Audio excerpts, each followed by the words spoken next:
Alright, welcome back. For this, we're going to be digging right into the events of the Civil War. So we're talking about all the military stuff and basically just the general storyline of what happened and who was part of it.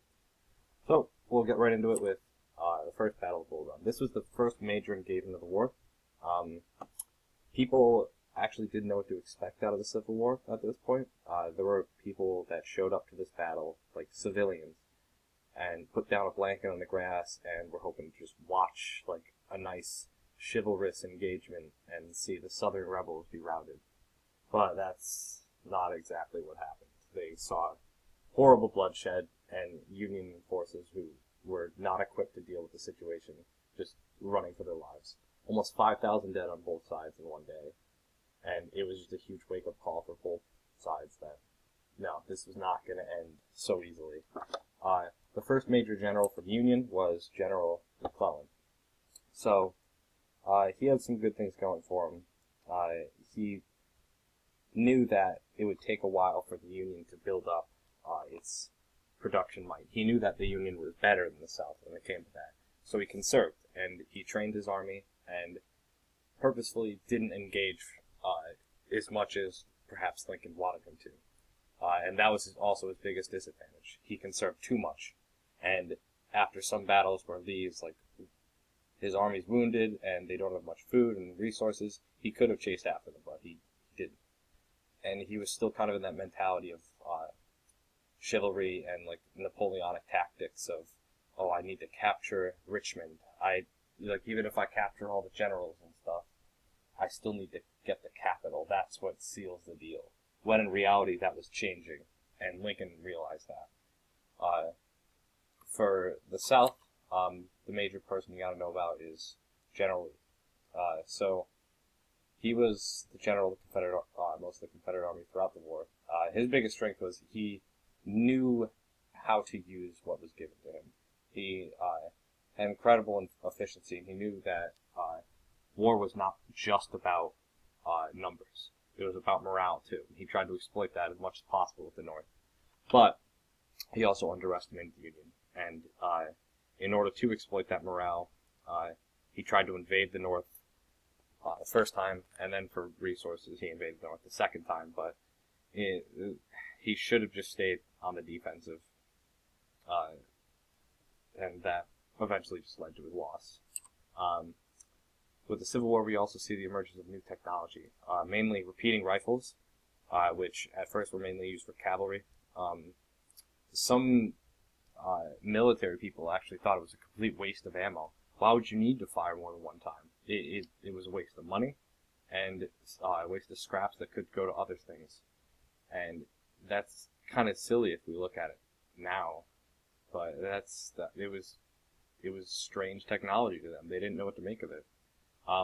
Near the end of the war, especially with General Grant, we also see the rise of trench warfare for the first time. A lot of people contribute trench warfare to World War I. Not true. The Civil War was actually the first one to do it. So that's a huge step towards modernization of warfare. Another thing that people often forget about is the rise of nursing as a profession.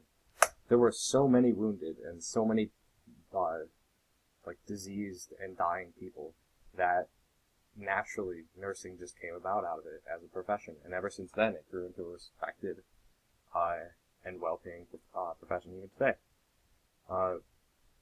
But it was way different back then. Hospitals were disgusting, and most people probably weren't going to live out of it.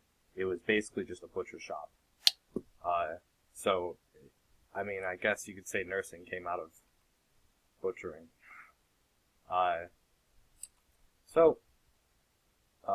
The first major thing after Bull Run and a couple more skirmishes was Lee's attempt at a northern invasion. So he knew that there was a lot of pro-slavery copperheads, we call them, in the North, and the North doesn't exactly have the best morale, unlike the South.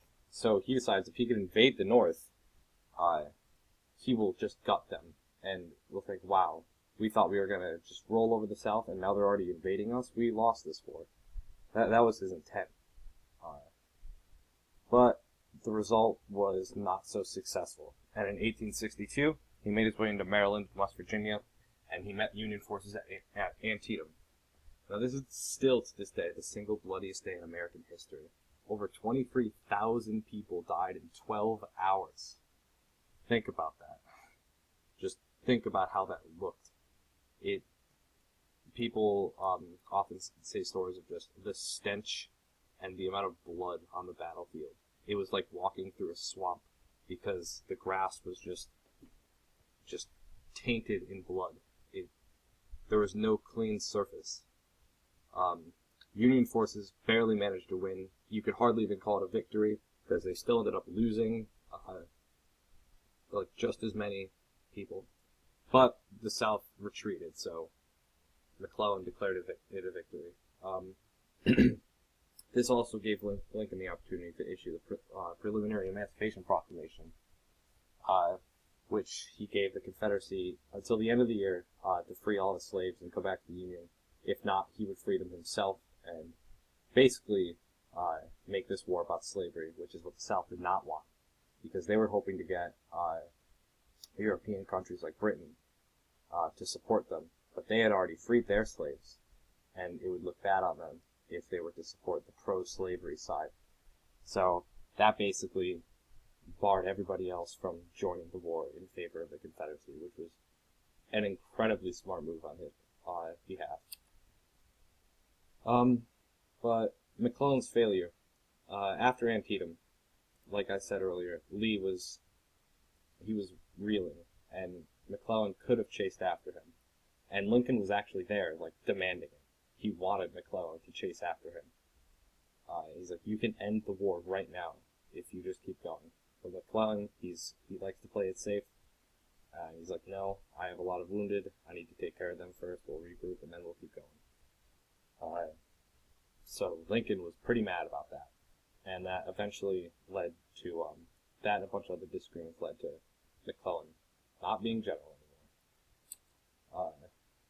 So in 1863, the beginning of 1863, the South is starving for supplies. They do not have the production might of the North, and they're starting to run out. It's basically just turned into a war of attrition at this point. And so he figured if he invades the North again, he could pillage some stuff off of them and keep his army going. So they met in Union forces again at Gettysburg in Pennsylvania. And I don't know what Lee's thing with invading the North and making stupid decisions, but he did it again, and Gettysburg was the single bloodiest battle of the war. It lasted over 3 days, and no 3 days were worse than Antietam, but it led to over 63,000 dead, which is still the single bloodiest battle in American history.